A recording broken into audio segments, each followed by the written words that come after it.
Community Folk Arts Center. My name is Dr. Tanisha Jackson, Executive Director here in this space, as well as an Assistant Professor in the Department of African American Studies. And it is just so wonderful, to see everyone in the house. This is a joyous occasion. This is an exciting occasion where we are celebrating, right, many different things.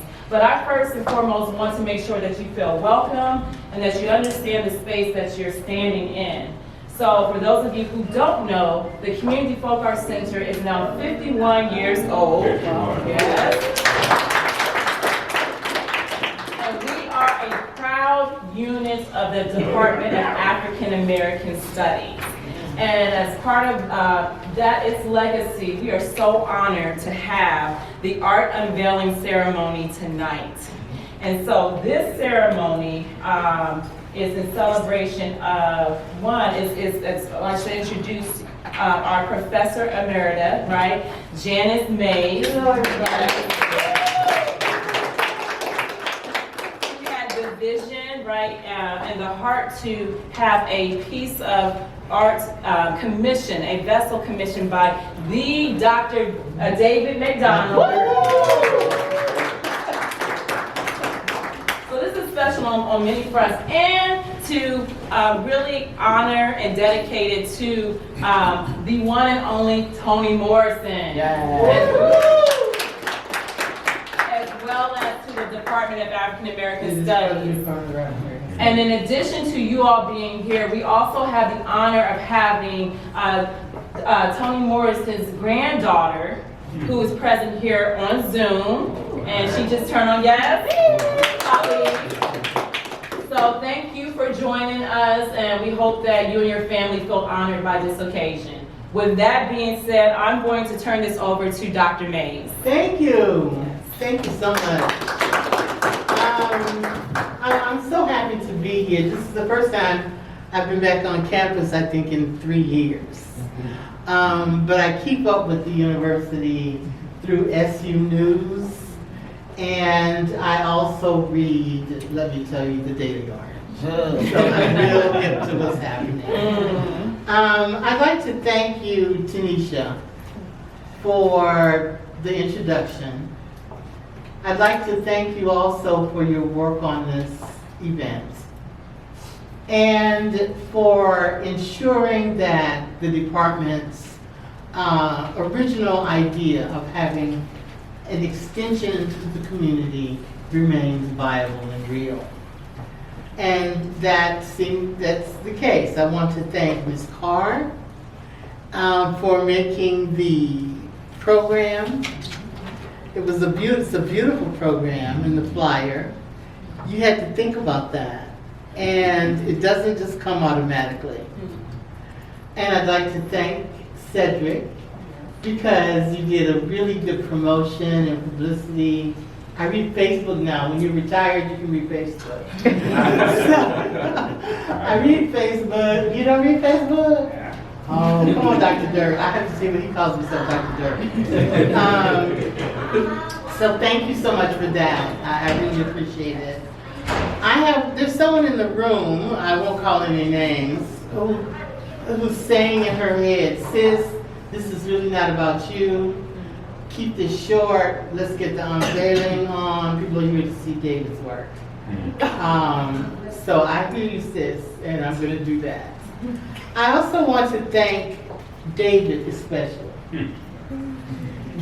because he is he sort of takes this very lightly, his brilliance, and he's extremely generous. There was no reason in the world why David should accept that I ask him for a commission. I cannot afford David MacDonald. I just love his work. When I first got to Syracuse, he and his wife took me under their arms. I would eat at their kitchen table. That says it all. And I just felt that it was important for me to leave something here with my department, with the university, that would mark our work together here. And so I wanted David to participate in that, and thank you so much for doing that, David. I appreciate it. I also want to thank my Department of African American Studies, because I spent my life there. And we're in an important department here at Syracuse, and also as a tradition of Black Studies. And so I want to thank you for being colleagues, for your teaching, for your scholarship, for your work in the community, and for your notion of continuity, and for keeping that alive. I want to thank the College of Arts and Sciences who helped with this support, and SU Art as well, who helped support this gift. I want to open my remarks with two quotations. One by David. I have read all of your interviews. First of all, he says, if anyone calls him doctor, he was awarded an honorary degree last year. And he said, I can't believe he said this, but he did. He said that if anyone calls him doctor, call him Dr. Dirt. I'm like, what? He says, because that is where he works. He works in clay. And that is what he wants to be honored for. But I'm not going to call him Dr. Dirt. I am just going to call him David MacDonald. I have a very important quote from an interview. And it goes back to how he began his work in ceramics. And he talks about he went to Hampton, an HBCU. Hampton Institute. And he talks about taking this course and making a cup. And he went by the office, the studio, and he saw his cup. And the professor said, David, you can use that cup. It's not just beautiful, but it's supposed to be useful. And so he took that cup and he skipped class. And he went back to his room and made a cup of instant coffee. And that's when it sort of hit him that he wanted his art. He says, you take this material with no intrinsic value and you turn it into something beautiful and useful. And that started when he was at Hampton. And that whole idea of an aesthetic, and really a politics of aesthetics that reaches into the community, has been consistent all of his life. So that's the first quotation. The second quotation is one from Toni Morrison, which basically reverberates with yours and resonates with yours. And this is what she said: if anything I do in the way of writing novels isn't about the village or the community or about you, it isn't about anything. And so David's work is like that too. And when I started doing the research for this, I thought, these two have very similar outlooks on life. And when you look further, David started his work in the 1970s, late 60s, 70s. And he was really influenced and a part of civil rights and Black Power movements. So did Toni Morrison. She was not of the same generation. But the civil rights and particularly Black Power movements informed her work. And so though they did not know each other, they were still very much working from the same kind of grassroots aesthetic, and also from this notion that one has to make, whatever one makes, it has to have some kind of impact that goes beyond the individual. And I think that's a point that I want to make about David and about Morrison. The second point I want to make is that David was one of the founders of the Community Folk Art Gallery. Mm-hmm. And so his work is foundational. Yes. And it's something that cannot be erased. And that work, that foundational work at the Community Folk Art Gallery, which is now the Community Folk Art Center, will live on throughout the generations. And that's similar to the kind of work that Morrison did as an editor at Random House. We know about her as a writer, but she didn't want to be the only writer. And so she edited other people, including Muhammad Ali, Huey Newton, Angela Davis, Toni K. Bambara, Gail Jones. So she commuted. If it were not for that work at Random House, would we have courses like Black Women Writers? Let's think about Morrison not only as a writer, but as a writer whose work was to have an impact. And that's David MacDonald as well. He told me not too long ago that he was making bowls for a church because the church wanted to have, here in Syracuse, wanted to have a fundraiser. So he just made the bowls. Can you imagine? I mean, that's just so generous. So I want to talk about both of them as people who have done important foundational work. Morrison was also in 2006 the guest curator at the Louvre Museum in Paris. This is the first time that certainly a woman, and a Black woman, had done this. And what she did was similar to what David is doing in terms of making sure the work gets to the community.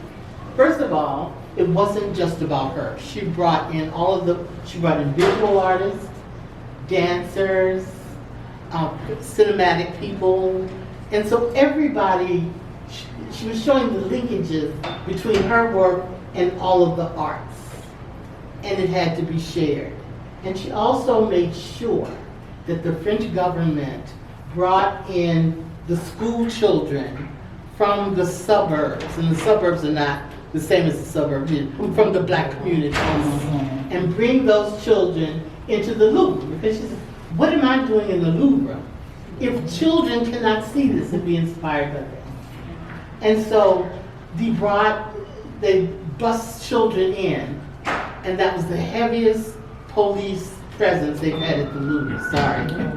But you understand the problem, was that they're putting ideas in your head about what you can do and what you can be. And so David is always known here as a teacher. Morrison was a teacher. That was important to her. And I just like to make sure that we keep in mind that artists are human beings. They're folk, and they make decisions. And both of these artists, Morrison and David MacDonald, have made fundamental decisions about what their work can do, what is the purpose of it, and what can be the impact of it as an individual and as part of a larger community. I can tell you that looking at what's important about this event for me in particular is that David's work will be seen in community with other work. This work will become a part of a permanent collection, and you're going to have the work of Jack White, you're going to have the work of Juan Cruz, and you're also going to have the work of new and upcoming artists. And so all of these community of artists, will work together. We have the same thing with Morrison. We have someone named, you probably heard of him, Romare Bearden, who painted a portrait of Pilate, and Pilate is in Song of Solomon. There are also a lot of rappers who have rapped around her work, and she says that's important for her, that the newness become associated with her work. And David is also, I think, really, concerned about the youth and the next generation and the community. And so when great artists think alike, think in similar ways, I think that gives us inspiration and inspires us and gives us hope for futures. The title of this piece, and I want to thank David again for letting me name it. I didn't name it until I had seen it, and I thought, oh my Father, God, this is heavy. And so I couldn't do it alone. And I asked Khalid, who's right there, I said, Khalid, let's decide which vase we're going to use. I want to introduce to you Khalid Nasreen. Her father is Slade Morrison, the son of Toni Morrison, who was a painter, and the co-author of children's books. Now, I do know that Toni Morrison does not write children's books. She writes books that children can read and that their parents can buy and that can be explained to them. So, but you know, we talk about children's books. Khalid is a photographer and a poet. And so Morrison has always said that she was birthed by creative people. And so we said, Khalid, let's try to decide which one of these vessels we want. Khalid, how did we decide? I don't know what we did. We just kind of went back and forth about what to do. It was just beautiful. David, your work is, how can you decide? You just have to just... I'm glad I didn't have to choose. Oh my goodness. Yeah. I think we should let other people see it before I talk about it. But you know what would be really important is if we had some children to help us unveil it. Well, there are a few over here. Can we borrow some children? Would you like to unveil this artwork here? Who's going to help? Okay, we have two volunteers You're going to help us unveil it, but you're going to have to introduce yourself. Yes. And just tell us a little bit about yourself. And while you're here at the Community Folk Arts Center, please. Look, I'm narrating this. Okay, hi. Hi. Hi, everyone. I'm Victoria, and I'm Abigail. And behind Victoria, Abigail, I'm Elena, Elena. Elena, okay. Eleanor, all right. And are you artists? I draw a little. I like to paint. Very good at it. Good. Well, you know you're going to get good at it. And dancers. And dancers? Yes. This is wonderful. So just for context, these are students who are part of the our Creative Arts Academy. They come Monday through Friday, 3:30 to 6 p.m. And they're dedicated to the arts. Wow. This is wonderful. Congratulations. We're proud of you. So let's get up and undo the... I'm going to go this way.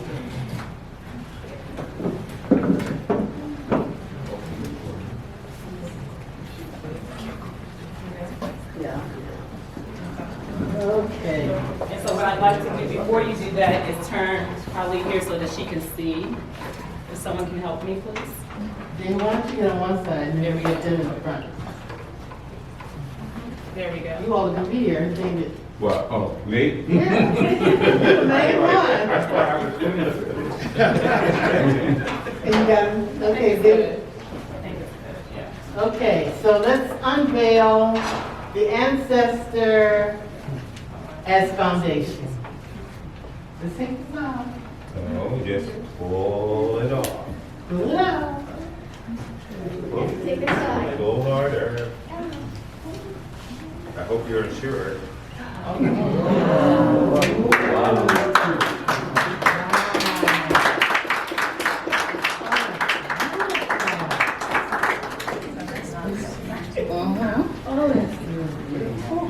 Isn't that beautiful? I'm gonna, before Khalid says something, I just want to say something about what Morrison says about ancestors and about art. She says that the best art is political, and you ought to be able to make it unquestionably political and irrevocably beautiful at the same time. And that ancestors are timeless people whose relationship to characters and to people are benevolent, instructive, protective, and they provide a certain wisdom. And that's what I see in this piece.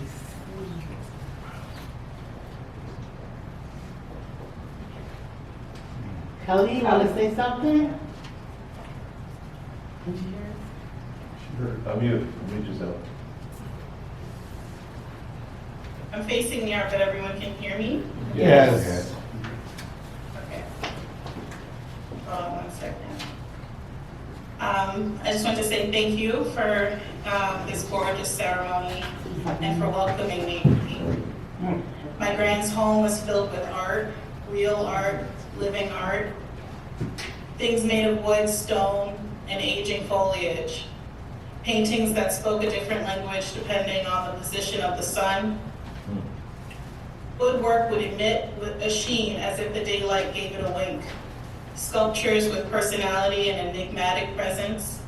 Several pieces were lovingly displayed by Mr. David MacDonald. I feel grateful to witness a continuation of her as my ancestor, be honored with the same fine art she adored and celebrated. I want to express gratitude to Dr. Janis A for including me in this process and introducing me to David MacDonald's work more intimately.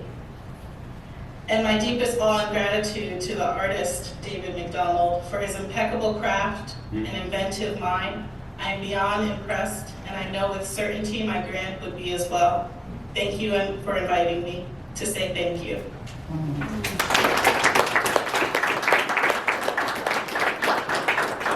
Kelly, that was beautiful. That was so beautiful. I want to cry. It was so beautiful.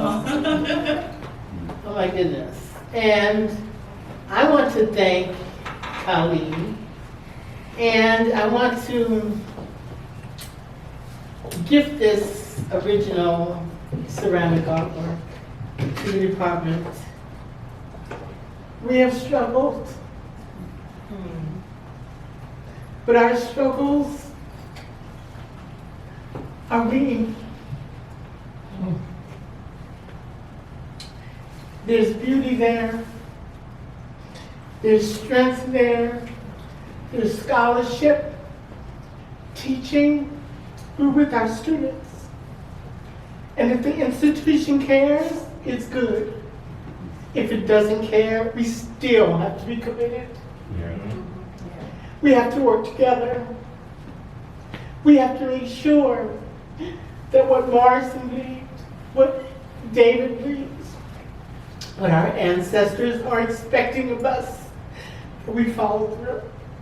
So I give this to the Department of African American Studies. Thank you.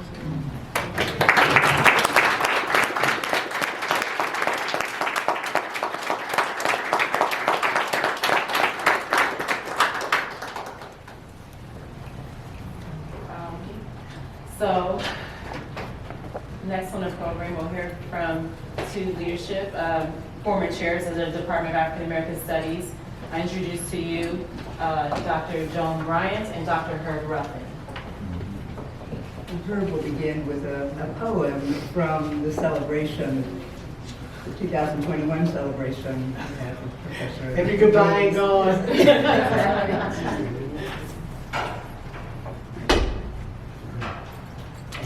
Everybody, this is I Am Not Done Yet. As possible as yeast. Can everybody hear me back there? Yes. As possible as yeast. As eminent as bread. A collection of safe habits. A collection of cares. Less certain than I seem. More certain than I was. A changed changer. I continue to continue what I have been. Most of my lives is where I'm going. Lucille Clifton. Beautiful.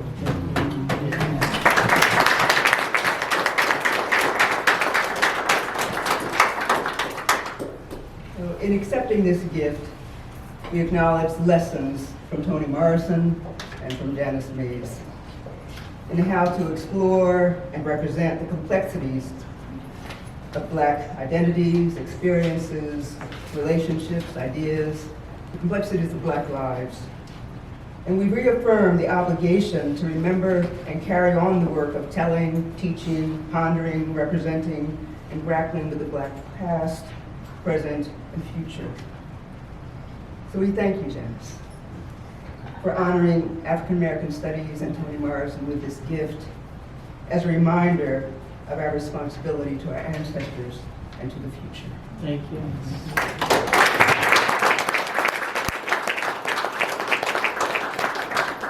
Oh, I love my department.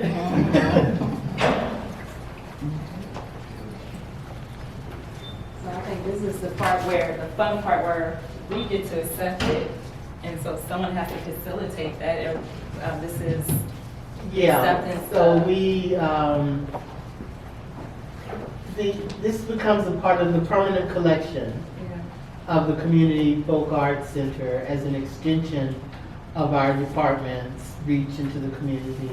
And we're very grateful if you will accept it as a part of this permanent collection. Sure. Thank you.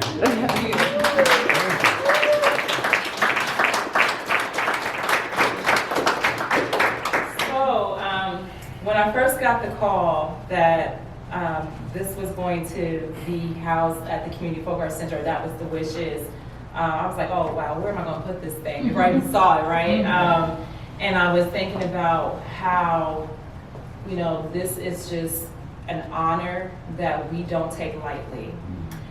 There's so many layered meanings connected to this piece and why it should be here at the Community Folk Arts Center. What it means to be a steward of this work is connected to our history. As Dr. May said earlier, and he's here, David MacDonald is one of our co-founders. And this piece position here is in conversation with other co-founders. So you're surrounded by the ancestors here. Behind you is all of Jack White. And we have, you know, bits and pieces. We also have one of our earliest patrons, and we don't list him as a co-founder, but he's with us. And so our friend, Juan Cruz, whom we just lost this year. We lost Jack White last year. And so I told David, I said, well, your vessel will be in conversation with your friends. And I believe that this work here is an example of how we should be in community, right, with others, continuing the work of our ancestors. And so it will be a daily reminder to us here at the Community Folk Arts Center and what we endeavor to do, which is to continue that legacy and to also show why the Department of African American Studies is so important, because we do real work in the community, scholarship, as well as creative expressions of arts and culture. And so we humbly accept and we say thank you.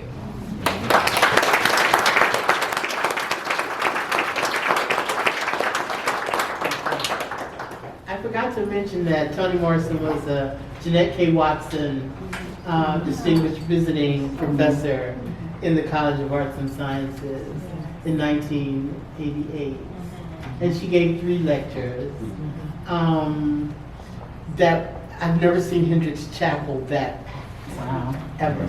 I thought that the fire department would run us out. She gave 3 lectures. Her main thing was to talk to students. She said, you know, I had to do what you, if you want to know, I can give you a story, another story, but she said, you know, I'm going to scratch off some of these cocktails with faculty. I don't need that. I'm going to scratch off. She was like scratching off a lot of stuff. Like, this is the dean who gave me to scratch that off, right? She said, well, I don't need to scratch it off, but we don't have to go for the entire time. Okay. She taught me so much while she was here. And so she came, she gave 3 lectures. One was a reflection of her work. One was about Black art forms in literature. And one was about cannon fodder in American literature. And these works led to other works. She came another time as a guest of the College of Arts and Sciences. There was a freshman, they called that freshman forum, first year forum. And it was right after 9/11. And she gave a talk on Beowulf. And people were like, why would she give a talk on Beowulf? I'm like, well, why are y'all saying that? Are you supposed to be really intelligent people? This is fire, this is after